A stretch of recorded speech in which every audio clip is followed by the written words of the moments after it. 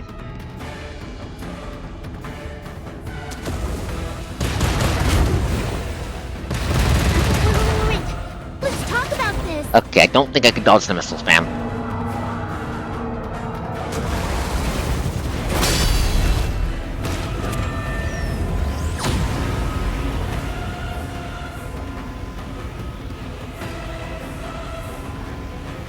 I'm pressing the button. Why is it not working? Wait. Let's talk about this. God damn it! Why didn't it work? Ah, fuck.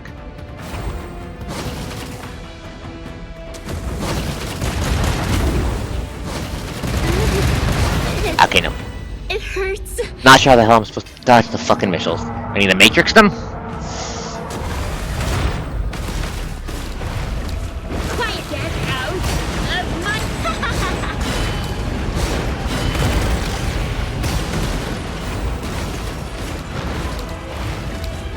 Get out of my quiet.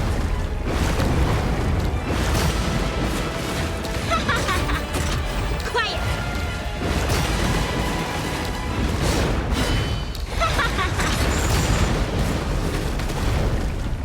Quiet. Come on. Almost got it.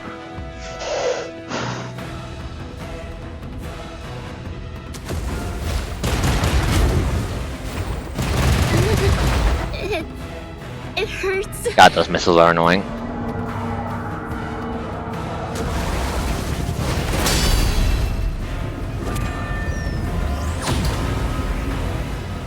Okay, I have, okay. Probably something dramatic as fuck. Okay, bar emptied. Yeah, you have a massive hetero creature of unknown nature and an ascendant fighting it, which is gotta be throwing up all kinds of red flags. Because what the hell does it mean if an ascendant is fighting upon this in creation?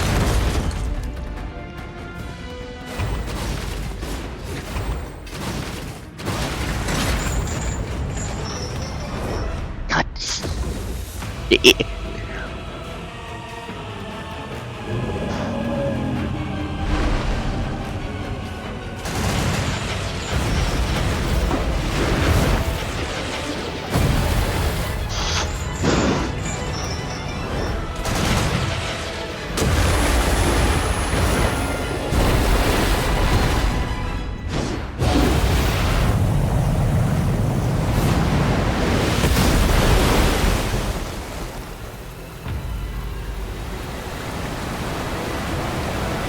Okay, well.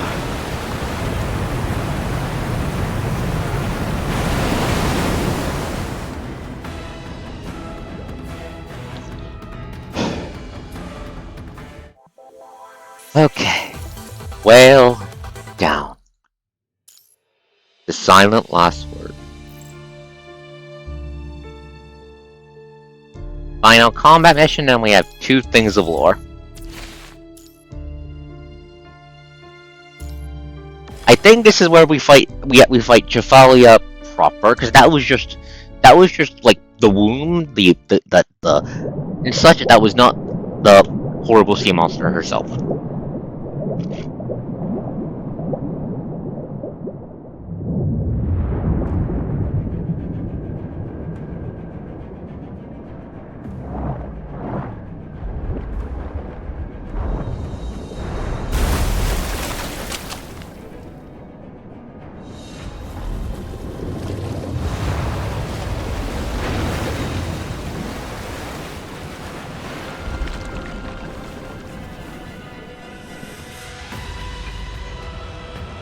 Mind, I have to do something about it. Get out of my sight!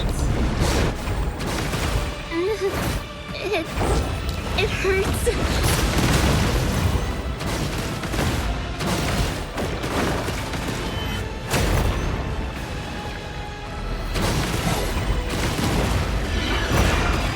Okay, we can hurt the egg. You can hurt the egg. Get out of my sight! Come on, go down. Oh, that's a giant fucking tidal wave. It hurts. Get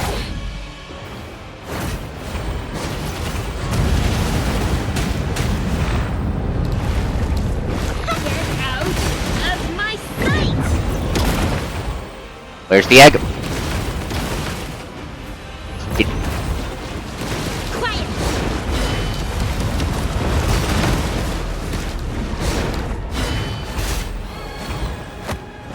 Asha, command grab! Oh god, that does not look that does not look good. It hurts. Break the egg, break the egg, fuck. Get out of... Wait. Let's talk about this.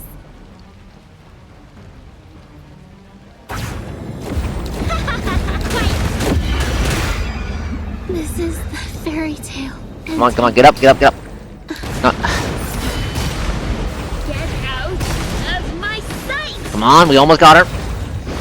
Shit, not the tidal wave, not the tidal. Okay.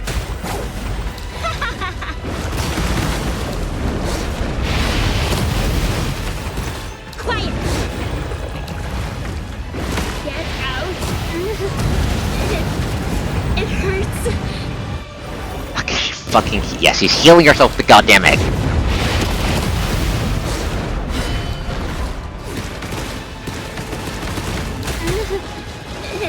Ultimate, finally! Boom!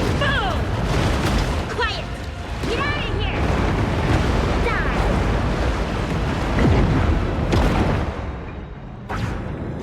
Die! Phase change. Quiet!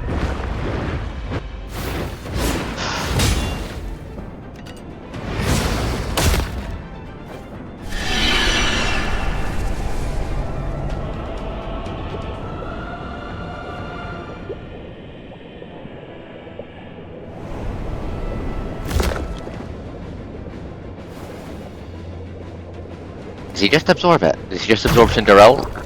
Oh, that doesn't look good. Okay, then. Get out of here! Phase 2, I don't like that fact. I don't like fact. Lamia, please drown the Elder Tour. Please drown the Elder Tour containing my soul. Get out of my sight!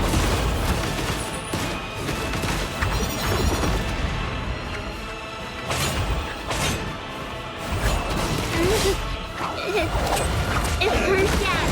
Like boom! Get out of here! Come on, go down. Come on. Let this be!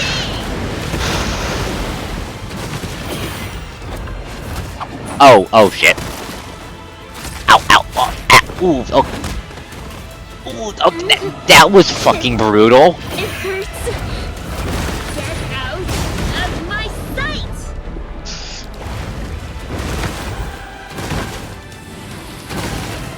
Why is the health bar not emptying? God. No, fuck your command grab. Quiet! It hurts. God damn it, the fucking egg again. I saw it. I'll empty your health bar as many times as it takes to kill that fucking egg. Get out of my sight! Did we do it?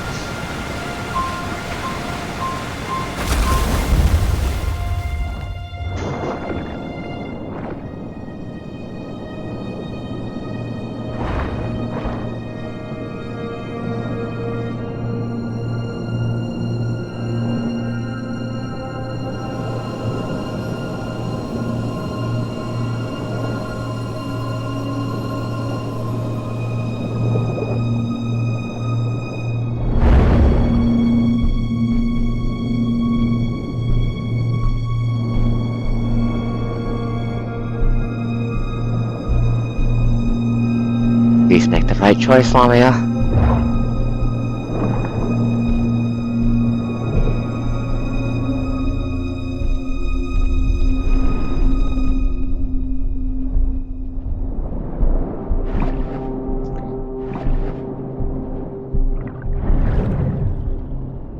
Look.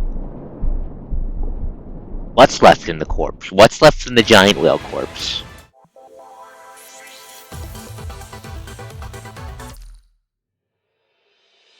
I am deeply worried by what the hell was left in the giant whale corpse that had the crazy lady's attention.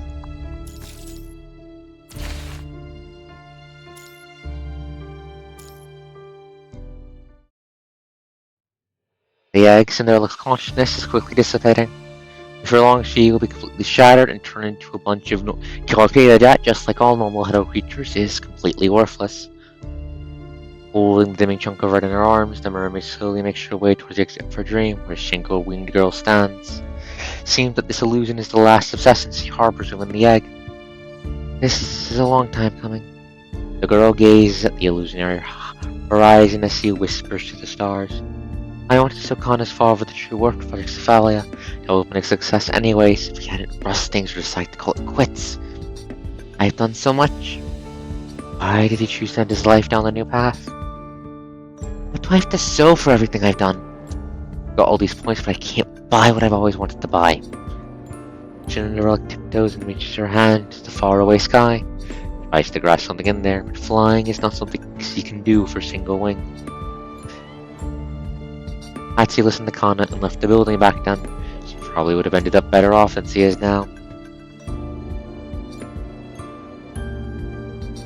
And yet, no one has shown her the world out there before she made her choice. The only light she had when her world was Mother Kana, the only natural for her decision to have been influenced by them. Thus, no matter how cuts it, it's a tragedy of utter boredom, coming to an end as abruptly as Project Cephalia, something that they call the pipe dream. When a disappointed audience is all left, only one spectator clings to the stage and desperately cries out on behalf of the deceased. Project Cephalia is worthwhile and they didn't need to be abandoned. Let's at least leave their traces behind. Alright, it took a certain spectator a few decades to finally get here, but here they are, finally holding these hands that can't reach the sky. Please allow me.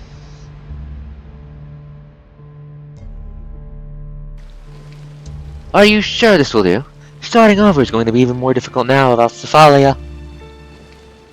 Who the fuck are you? Yes, this is what Vonnegut wants. We need to prioritize preserving the calm in his consciousness.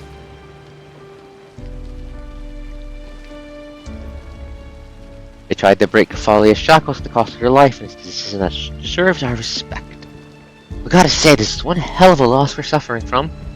A lot of places can start from scratch, and I'm sure this means certain gentlemen no longer take luxury of doing his research behind the scenes like he always has, no?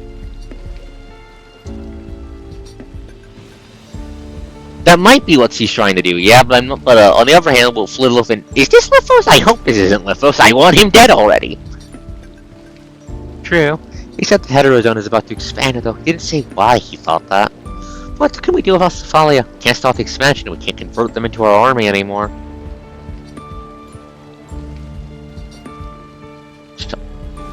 Okay, so Vonnegut wanted to take over the heterozone for something? He asked me to come down here to lend y'all a hand the moment I woke up, so I know nothing about the specifics of these. Let's head back before Babylonese people get here. We need to hatch the child as soon as we can, since we don't have Cephalia around. The boy shoots the egg in his arms. There was a second fucking egg! Shit! Alright. By the way, I still owe you a proper greeting here, don't I? Nice to meet you. God fucking damn it. Nice to meet you, Lithos. Pleasure is all mine, Lilith. Wait.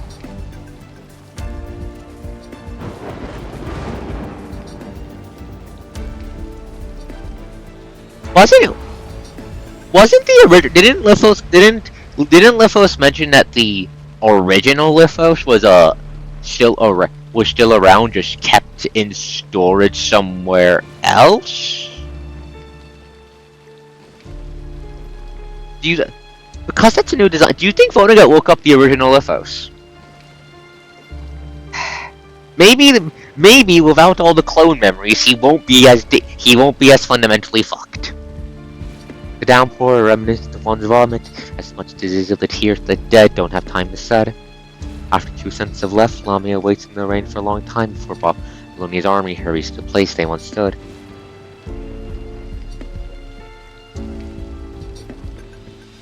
Everything happened as the Commandant anticipated.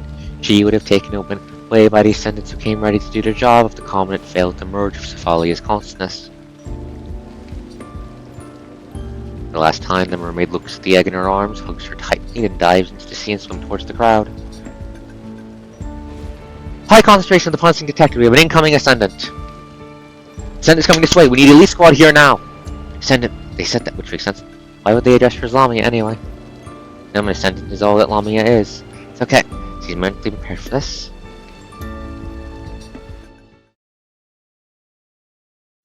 Lamia raises her head, the same as in the cold rain on the day she set sail.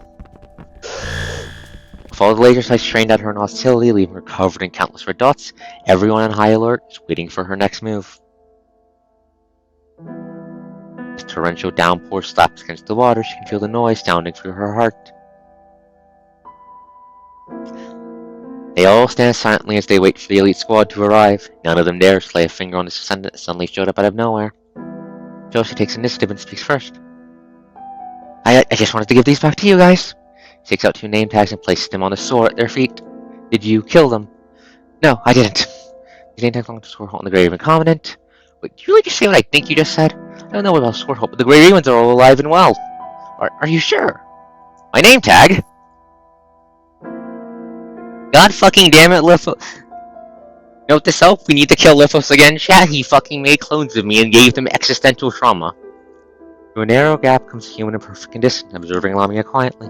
Yes. They seem like a star.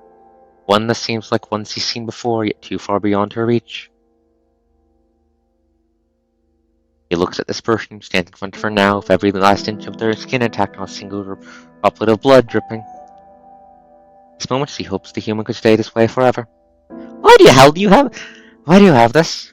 I believe it's going through Lamia's mind. The human picks up the name tags and begins scrutinizing them. Lamia isn't sure how to explain herself so people won't think she's lying. Then it hits Lamia, she's holding the ultimate trump card. 931206, does that ring a bell? Lamia sees a subtle change on the human's face. Only about this, well, whenever you, that is. They told me that they had been abandoned before they died right before me. What? Surrounded by people with weapons who were closing on her, Lamia finds herself trembling like a plucked string. Please give me a few moments to tell you everything. Hold your fire, let her talk. With it, the tense crowd takes half a step back, giving Lamia enough room to work up her courage to recount her journey.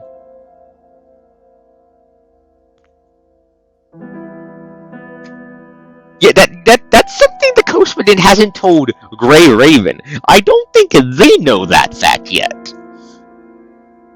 The only people I think who should know that fact are the guy who fudged the report. I think Ismov knows. The Coastman, and that's it. She speaks of how she encountered wounded lost souls in the crater slaughterhouse. They planned to escape together, only to witness them sacrificing themselves one by one. How she lived through their regrets, their memories, and their final words. How she accepted the last wish coming from that Grey Raven Covenant. We figured out a way to reach the world outside. We established a connection with Babylonia, but never got a response. Even for Lamia falls silent without raising any questions. You know what I'm talking about, don't you?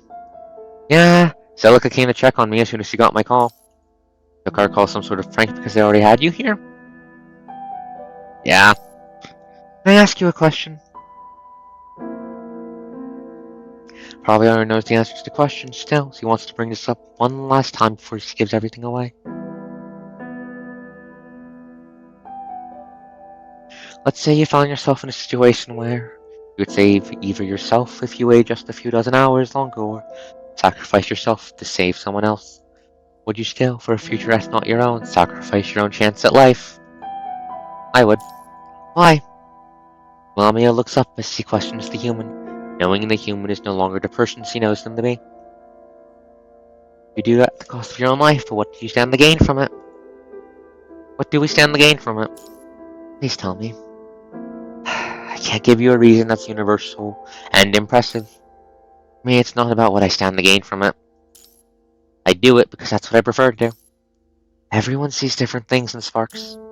Those things vary depending on what people see and what people know. For me, the spark is the people in my life who are still alive. I want them to live longer. Longer than we have. Live longer and happier than myself. And you, Romeo? Human says her name softly. Human says her name softly. What is it you came here for, knowing that you might not be able to leave? I came to...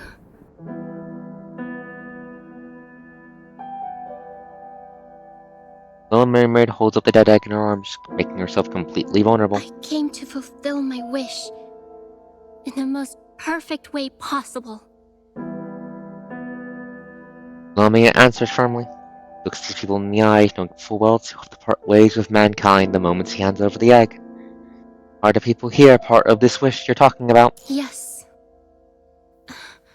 So please, take her with you. This is her wish.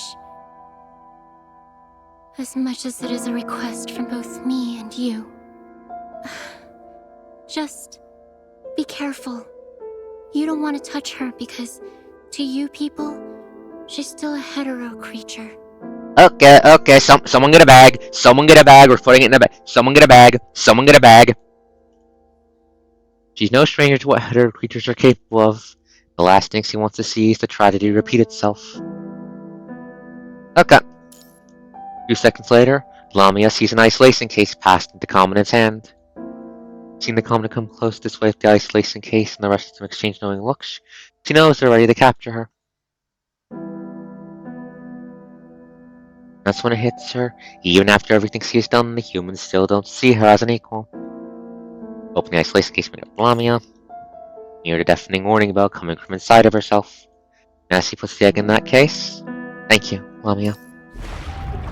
She's gone! Hurry up and look for her!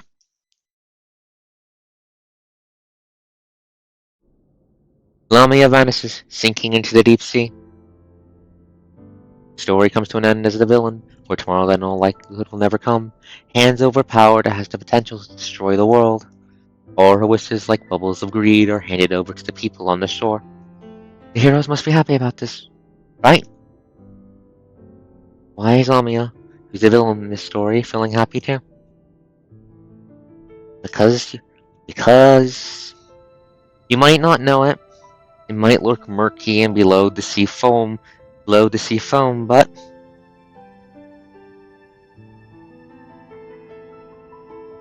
you've found the path to not being the villain of the story anymore.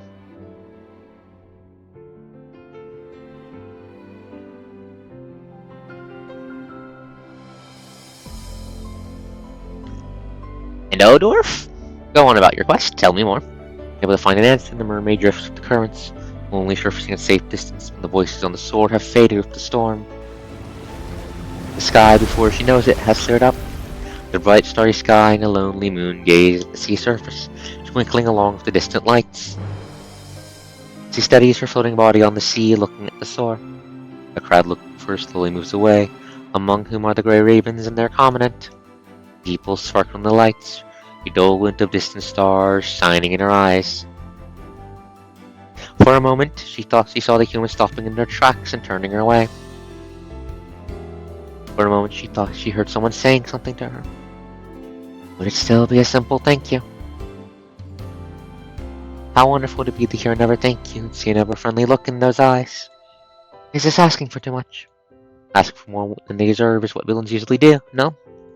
But out here, she hears nothing but the whispers of the wind and the waves. The mermaid remains watchful for a long, long time, till all the lights vanish into the distance.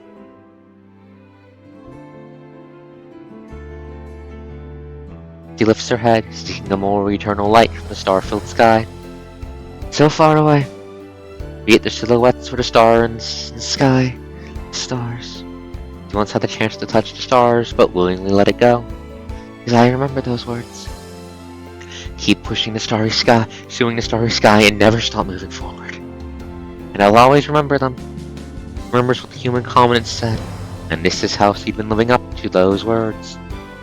Now instead of plowing ahead alone with the egg, skipping around those who can move forward, I have no regrets. Lamia has asked herself again and again, and her answer never changed.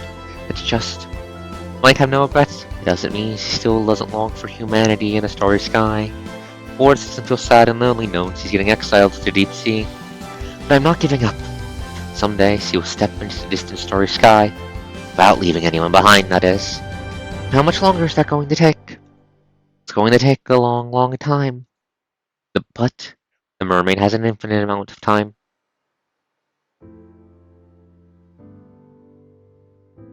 Dejected, she looks down at her fishtail that the ocean is embracing. The sea holds the reflection of the stars, the same way her eyes once held the silhouettes of the people she saw. The stars gaze upon the sea.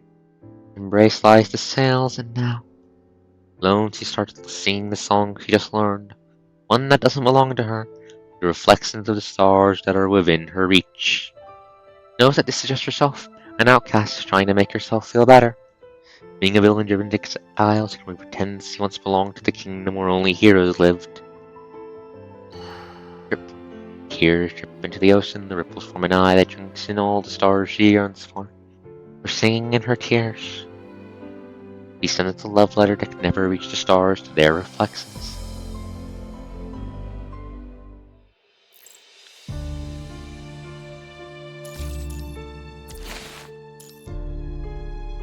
(931-206). Several months later, a woman who seems out of place enters the dimly lit temporary base. The Merciful One! The third agent. It's been a while. Please pardon my uninvited presence, but I came because I noticed that you had obtained the key. Yes, she's about to hatch. His gaze falls upon the small dream of life. The egg sitting in the crimson beats like a heart. I don't like that. So the key. Would it be safe to see it as that commandant's daughter? I'd say the key is more like the actual commandant. The injection didn't go well. The memories and consciousnesses aren't entirely complete. I saw several stars that belong to others. Seems like this return ticket you found isn't all that perfect. The wind pauses for a moment, deep in thought. What do you plan to do about the heterozone? I'm going to pay Luna a visit. What's going to happen after you leave? I'll leave it all to Lilith, since she's always wanted to be an agent. Leave. Going to go? What the hell are you planning? You're going to... You're going to pass on your agenthood to the crazy lady? Okay, unsurprising. What do you mean leave? Not to Lithos. I need to set him free. I owe him that. She smiles, returning her gaze to that egg. I'm a bit curious. Why do you choose Commandant when anyone with a stable mind can be the core of the key? I needed someone who understands the cost of power. The key isn't just a tool. She possesses her own consciousness. Having to go down the same path again and again is torturing, and few have what it takes to stand that. Most people use this power to satisfy their own desires once they realize what they are capable of. And we both know what can happen when that happens. I wish the best of luck to you and your new key with passing through that door. Don't worry though.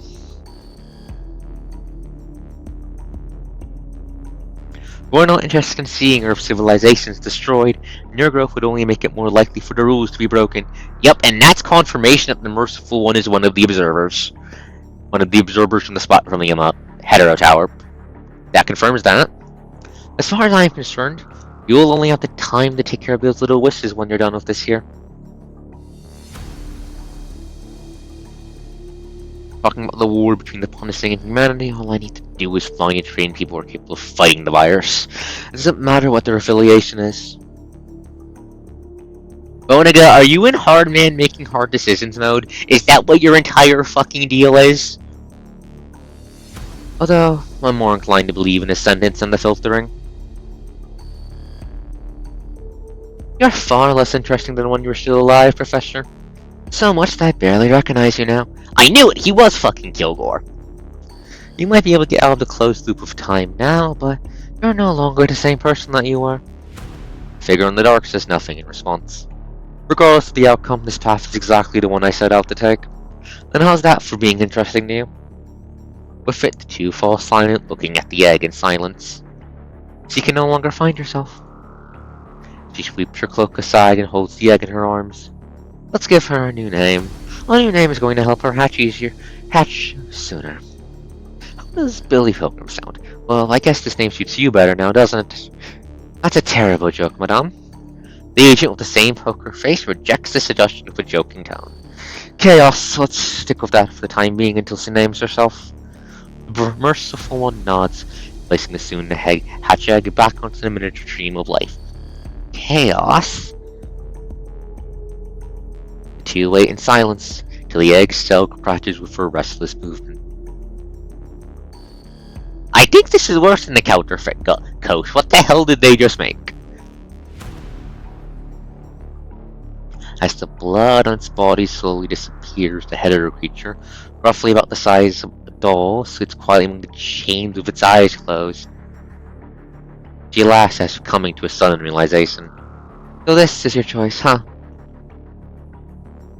In a whisper, the pale child quietly opens her eyes. I don't like that. I don't like that. I don't like that. Why? I don't like that thing. That thing is coated in red fucking flags. In the afternoon on the same day, Babylonia. Turning to its name tag, they include all summary reports of this operation. Finally getting a break from all the tedious work, Arcos is now back in the Grey Room Situation Room. One of the clones of the Grey Room Commandant died in the accident. This is how they concluded the incident. Commander Nicola believes this to be one of the Ascendant schemes.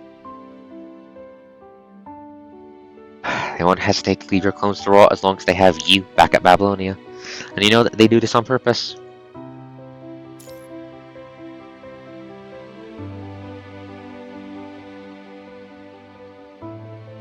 Clones have been around for some years now. When you first went missing, your disappearance was meant for your memories to be synchronized with the clones, except the successes were low, and they only had one exceptional case with your memories.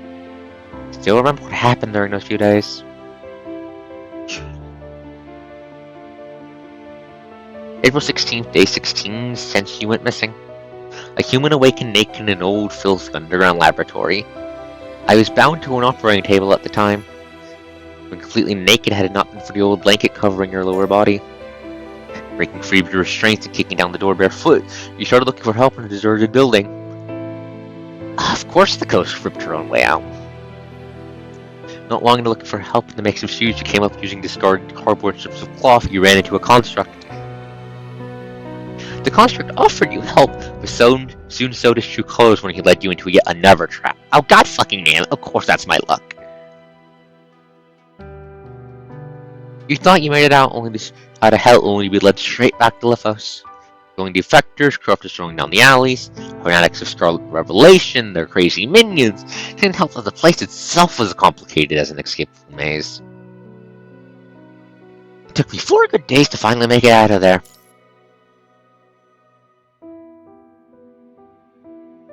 And Lucia told you the Grey Raven saved a clone of you around Fort Winter in the early hours of April 16th. The clone had no memories whatsoever, and he died in the emergency room soon after waking up. That's when we lost yet another source of information. On April 20th, the battered human got their second chance to escape, knocked the guard guarding the refugees out cold, and took the liberty to borrow the guard's jacket. Having learned your lesson the hard way and deciding not to trust anyone again on the way, you headed straight up the bumpy mountain path. It didn't take long for your pursuers to catch up to you, except you were well prepared this time around. Traps and boulders that you set up beforehand behind the rock of the mountain, you caught a construct that came looking for you for terminal. You were about to send out a distress signal when you realized your pursuers' terminals were all on the lookout for just that. Stricken by despair and about to give up, I'll hope you see him. What are you doing here wearing someone else's jacket? Song of the Forsaken. This was the first time you saw a familiar face in days, plunging into yet another storm with the Forsaken.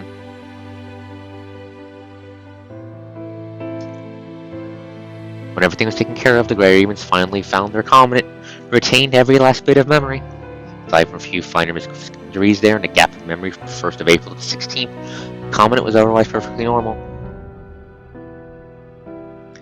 He went through proper examinations and the healing program upon returning to Babylonia. Hi, Vanessa. Fuck you, Vanessa. Hi, Simon. You're great. With the proper care they achieved, you made a recovery to the point where you were able to enjoy hard team fight a bed in your hospital room with Vanessa and Simon.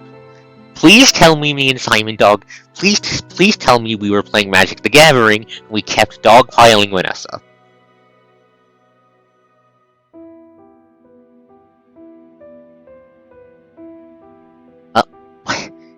It's been a fucking hot minute, but if I remember correctly, I think he's either I don't think he's one of the guys from the cowboy town. I think he's one of the first batch of Forsaken that we met all the way back when Watanabe kidnapped Liv to get medical treatment for his dudes.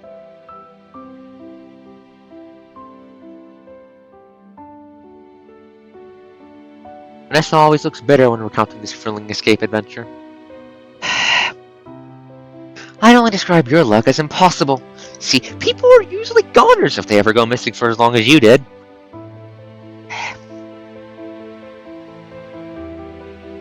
Possible luck, huh? Only sacrificing incident was an overlooked clone. The real protagonist has long since returned to their own story. Life is full of unexpected turns. You know that you would have made the same decision had you been given another chance, as long as you live with those memories. But is there all that is to it?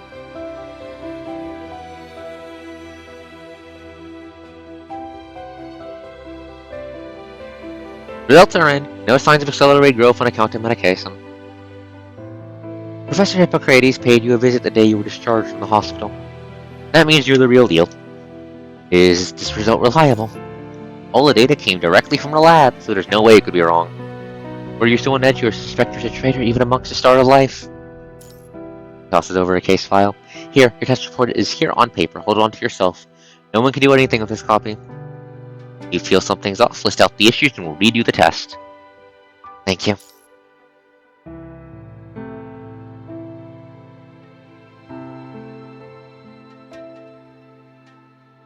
After leaving the Star of Life, you dove right into the next mission, helping the Purifying Force eliminate traitors and formulate prevention and resettlement measures.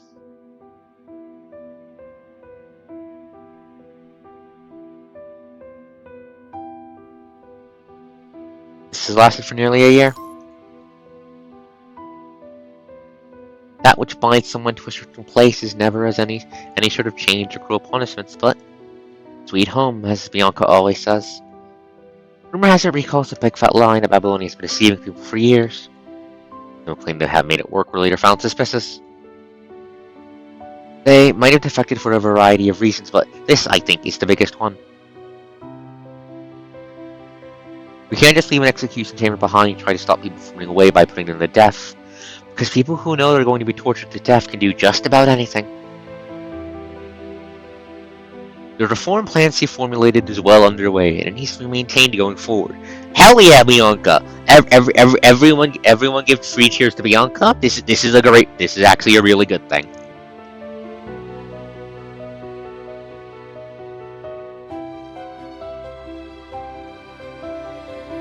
Every single way to deal with defections that isn't a murder is at least one person taken away from the Ascendant's grasp.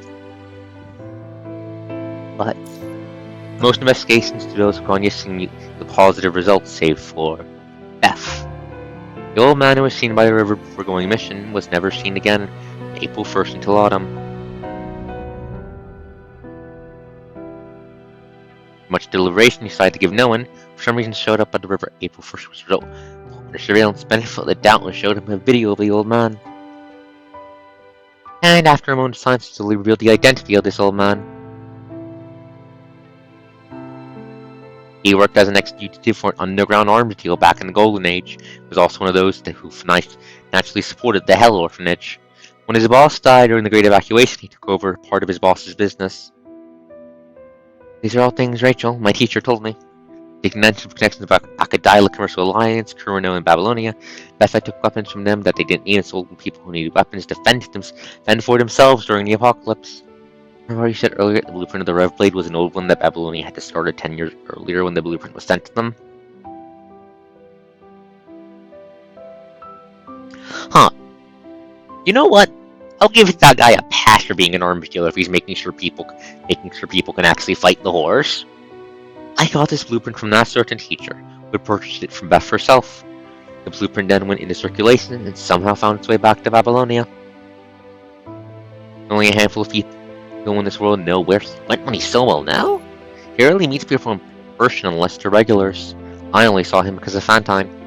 Do you remember Fantine? I do. Liv brought her up before.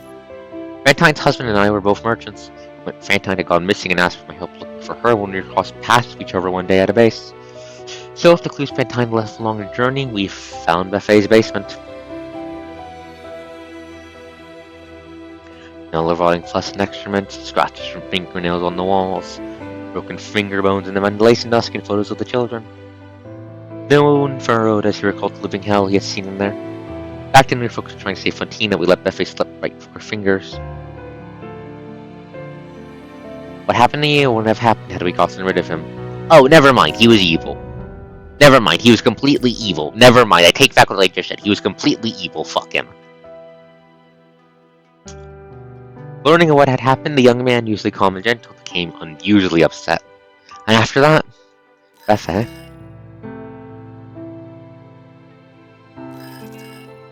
Sound of the bell reminding you of the strategy meeting pulls you right back to memory lane.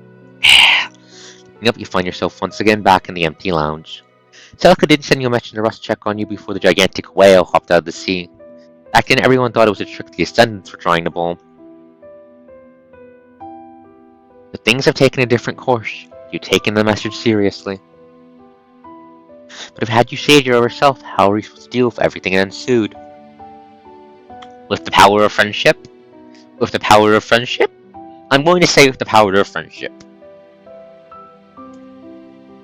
It's either that or the two coasts kill each other, but that would make Lucia sad, so neither of them would do that.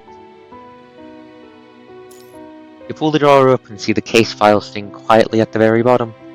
You first got into the first page of the report, you saw they were full of medical terms and data. Seeing as you could barely get any useful information from it, you put it back where it was. In a year's sense, you now lay the report in front of you across the table. The pages are still filled with the same medical terms, and going from them page by page, you're still as clueless as ever. Right when you're about to put the report back to the case file, you catch a handwritten serial number on the very last page, making you curious instantly. Legible to the point of being almost undecipherable, letters and numbers seem to be saying, "Oh fuck," that the parade of the dead is still ongoing. How the hell did that get? Goddamn it! Was Hippocrates the guy who did? The guy who did the I think Hippocrates might have been the guy who fudged the report, actually, now. Shit. Next time on Puss and Grey Raven, we're not doing, technically a more main story. We're doing part of the, where is it? We're doing one of the funny roguelike modes in, where is it? Derived from Matrix.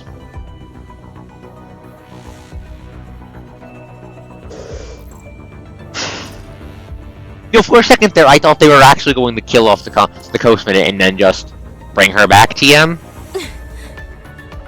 I'm done. That would fit with how much pain they like putting the Coastman in through. I thought Lacey was going to die and they were going to bring her back, and that's what the next couple arcs are going to be about. Does that future you envision include you?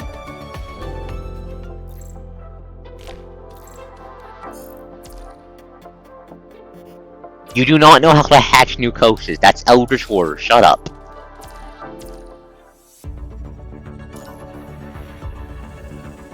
Anyways, let me just redo my dailies.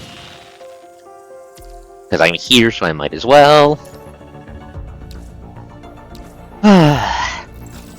Lamia's character writing for this was very fun. I really, really hope she gets the chance to, properly join the heroes.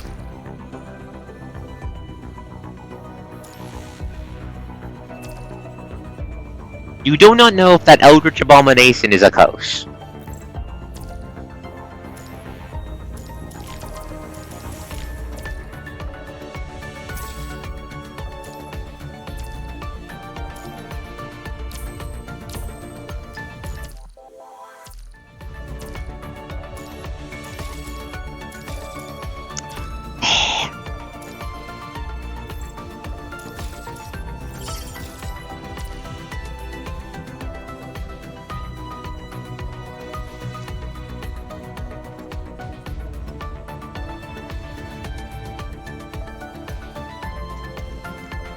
Give me a second to get onto the app phone. Oop. Checking ping.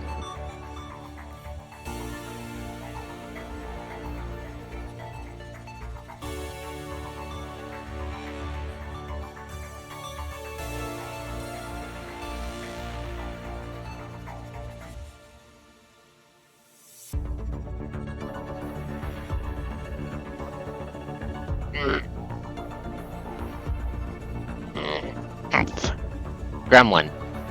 Terminal Gremlin.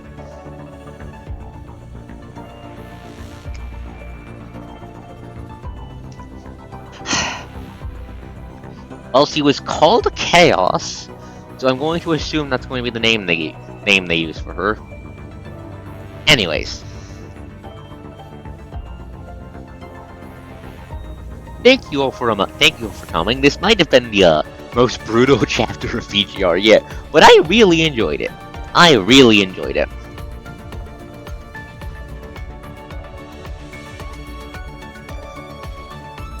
We are. Let me count the main story real quick. We are infinite. 1, 2, 3, 4, 5, 6, 7, 8, 9, 10, 11, 12,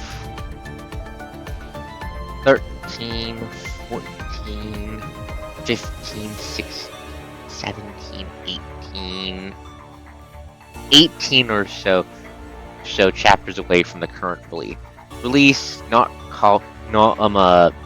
counting all the floating records that branch off the main story for later on, because there's a couple of them.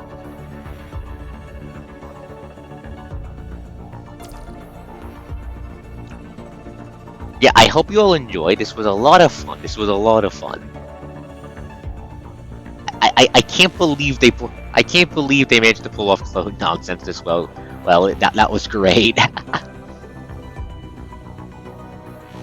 the funky soul stuff with the constant winter motif that keeps popping up for the end of the world in the Death Vision TM. I'm getting very curious about how stuff on the deeper end of the metaphysics of the physics as well. Anyways, I am ArkosDawn, the host does the most, signing off. Thank you all for watching, thank you all for being amazing, and see you all next time. Bye!